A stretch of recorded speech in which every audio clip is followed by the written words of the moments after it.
ناظرین، گدھے کے گوشت کی حرمت کے حوالے سے غامدی صاحب کی ایک ویڈیو نظر سے گزری ہے. ذرا پہلے ویڈیو دیکھ لیں، پھر اس کو سمجھنے کی کوشش کرتے ہیں کہ غامدی صاحب نے کیا کہا، ہم نے کیا سمجھا، کیا ہم نے وہی سمجھا جو غامدی صاحب نے سمجھایا، یا غامدی صاحب کچھ اور سمجھانا چاہ رہے تھے اور ہم کچھ اور سمجھ گئے، یا پھر ہو سکتا ہے کہ غامدی صاحب بہت کچھ سمجھانا چاہ رہے ہوں لیکن ہم کچھ بھی نہ سمجھے. یہ بھی ہو سکتا ہے کہ غامدی صاحب کچھ بھی نہ سمجھانا چاہ رہے ہوں اور ہم بہت کچھ سمجھ گئے ہوں. بہرحال ویڈیو دیکھ لیں پھر بات کرتے ہیں. سوال یہ ہے کہ اسلام میں کیا گدھے کا گوشت جائز ہے؟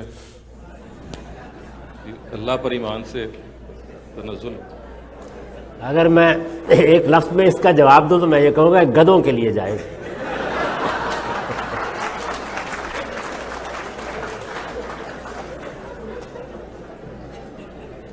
یہ جو گوشت ہے یہ آپ کسی لیبارٹری یا کسی معمل میں نہیں بناتے، یہ جانوروں کو مار کر حاصل کیا جاتا ہے. اور جانوروں کی دنیا بھر میں جو قسمیں ہیں، بہت سی قسمیں ہیں، ان میں دو بہت نمایاں ہیں. ایک وہ ہے جس کو آپ چرندے کہتے ہیں، یعنی وہ جانور جو کچھ ملائمت کا مزاج رکھتے ہیں، عام طور پر گھاس پھوس چرتے ہیں اور اسی پر زندگی بسر کرتے ہیں، جیسے بھیڑ ہے، بکری ہے، جیسے اور اس طرح کے جانور ہیں. ایک وہ جانور ہیں جن کو آپ درندے کہتے ہیں، بیس، جو پھاڑتے ہیں چیزوں کو، شکار کرتے ہیں اور دوسرے جانوروں کو پھاڑ کر کھا جاتے ہیں. تو ایک بڑی تقسیم ہے درندے اور چرندے. اس کے بعد ان کے درمیان میں کچھ جانور ہیں، یعنی یہ ہمیشہ ہوتا ہے کہ چیزیں بلیک اینڈ وائٹ میں نہیں ہوتی، سیاہ اور سفید میں نہیں ہوتی، نظریات بھی نہیں ہوتے اور اشیاء بھی نہیں ہوتی.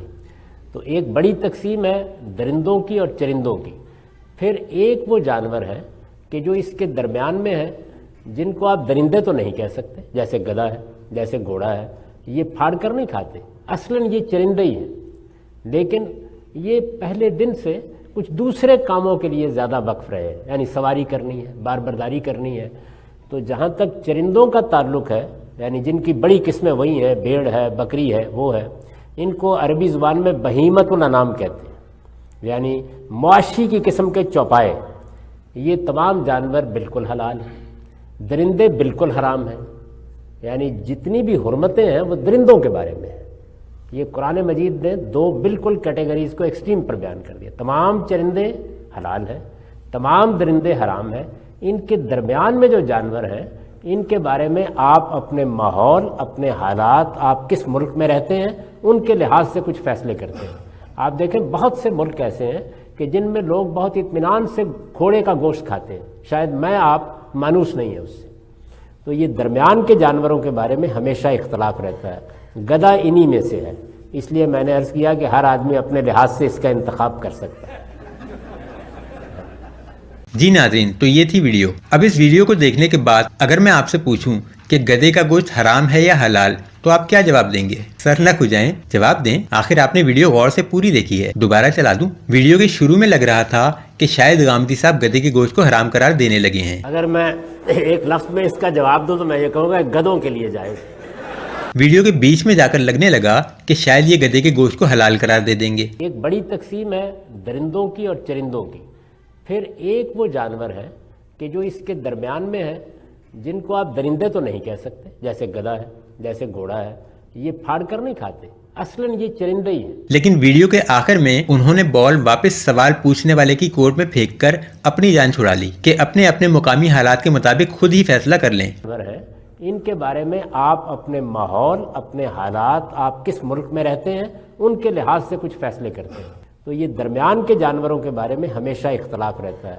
گدھا انہی میں سے ہے، اس لیے میں نے عرض کیا کہ ہر آدمی اپنے لحاظ سے اس کا انتخاب کر سکتا ہے. دل ماندہ تے کھاؤ، نہیں ماندہ تے نہ کھاؤ. انہوں نے درندوں کا ذکر کیا جو قطعی طور پر حرام ہیں، انہوں نے چرندوں کا بھی ذکر کیا جو قطعی طور پر حلال ہیں، لیکن پھر انہوں نے درندوں اور چرندوں کے بیچ میں کچھ ایسے جانوروں کا ذکر کیا جو نہ درندے ہوتے ہیں نہ چرندے ہوتے ہیں، یا شاید وہ چرندے ہی ہوتے ہیں لیکن ان سے کچھ دوسرے کام بھی لیے جاتے ہیں، जैसे सवारी, बार बरदारी वगैरह। अब यहाँ दरिंदों और चरिंदों की जो दरमियानी शक्ल बयान की गई है वो कम से कम मेरे लिए तो बिल्कुल नहीं है। अगर तो बयान ये होता कि दरिंदों में कुछ दरिंदे ऐसे होते हैं जो कभी कभी घास फूस भी खा लेते हैं तो हम इस पर रिसर्च करके ऐसे जानवर तलाश करते, मिलते ना मिलते वो बात की बात है। या अगर ये कह दिया जाता कि चरिंदों में कुछ चरिंदे ऐसे होते हैं जो कभी कभी गोश्त भी खा लेते हैं तो हम उनकी खोज लगाते। लेकिन उन्होंने कहा कि दरिंदों और चरिंदों के दरमियान कुछ जानवर ऐसे होते हैं जो होते तो चरिंदे ही हैं लेकिन हम उनसे कुछ दूसरे काम लेते हैं, मसलन सवारी और बार बरदारी वगैरह,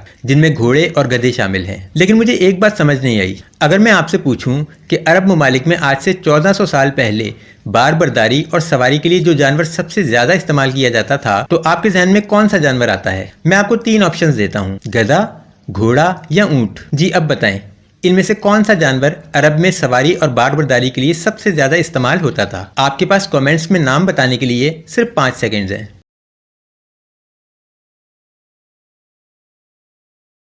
जी तो मेरे इल्म के मुताबिक जो जानवर सवारी और बार बरदारी के लिए सबसे ज्यादा राइज था वो ऊंट है। अब सवाल ये है कि क्या ऊंट हराम है? नहीं जनाब, ऊंट एक हलाल जानवर है, यानी चरिंदा है।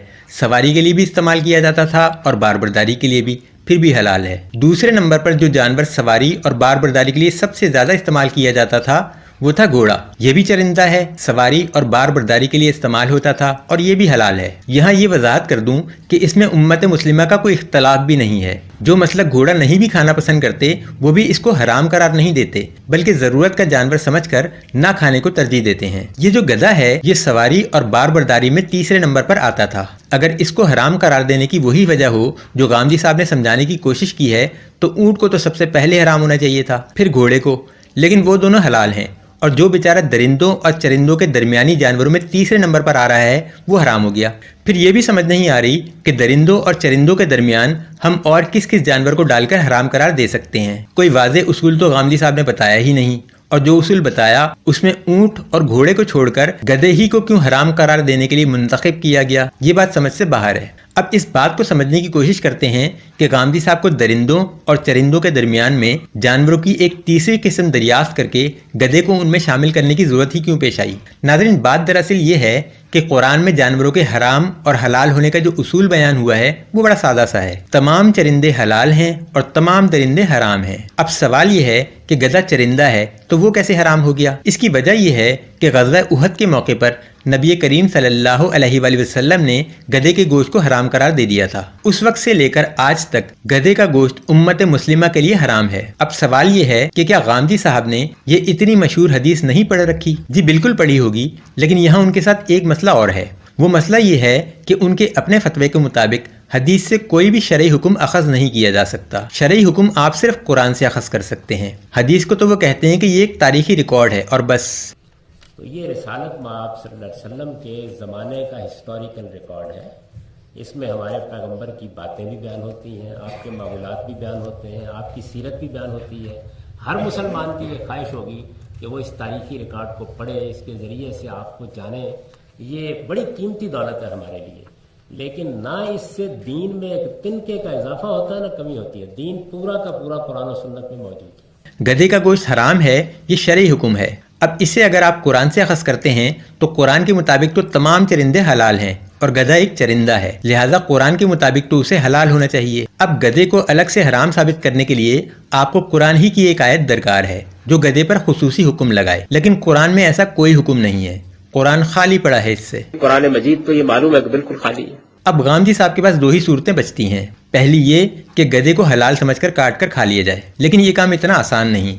मुझे नहीं लगता कि गामजी साहब के फॉलोअर्स इस पर राजी होंगे। दूसरी सूरत यह है कि गधे को किसी तरह बहला फुसलाकर दरिंदों के साथ ले जाकर खड़ा कर दिया जाए। आखिर को गधा है, उसे क्या पता चलना है, जहां गामजी साहब कहेंगे खड़ा हो जाएगा। कुछ दिन दरिंदों में रहेगा तो दरिंदा बेशक ना बने, कोई 2-4 सिफात भी आ गई तो हम कहने जोगे हो जाएंगे कि दरिंदा सिर्फ जानवर है। कितनी बेबसी महसूस होती है जब आप गधे के गोश्त से भी परहेज करना चाहते हों, हदीस से मुंह मोड़कर कुरान की तरफ जाएं तो कुरान आपका मुंह वापस हदीस की तरफ मोड़ दे कि अब या तो हदीस को मानो या फिर गधे का गोश्त खाओ। ऐसी सूरत में इसी किस्म की जुगाड़ें सामने आती हैं जैसी आपने वीडियो में देखी। गामजी साहब का एक मसला और भी है। वो अक्सर किसी हुक्म को इस बुनियाद पर भी बदल लेते हैं कि उस दौर में हालात कुछ और थे, वाक़यात कुछ और थे और मामलात कुछ और थे। آج زمانہ بدل گیا ہے۔ اگر میں انہی کے اصول پر یہ کہوں کہ اس دور میں حالات کچھ اور تھے، واقعات کچھ اور تھے، معاملات کچھ اور تھے، لوگوں کے پاس گاڑیاں، سوزوکی اور ٹرک وغیرہ نہیں ہوتے تھے تو وہ گدھے کو سواری کے لیے استعمال کیا کرتے تھے۔ اب زمانہ بدل گیا ہے، اب لوگ گدھے کو نہ تو سواری کے لیے استعمال کرتے ہیں نہ بار برداری کے لیے۔ تو کیا حرج ہے اگر گدھے کے گوشت کو دوبارہ سے حلال کر لیا جائے؟ کبھی آئیں ہماری دعوت پر لاہور، ہم آپ کو یہاں کی مشہور بریانی اور نہاری کھلائیں گے۔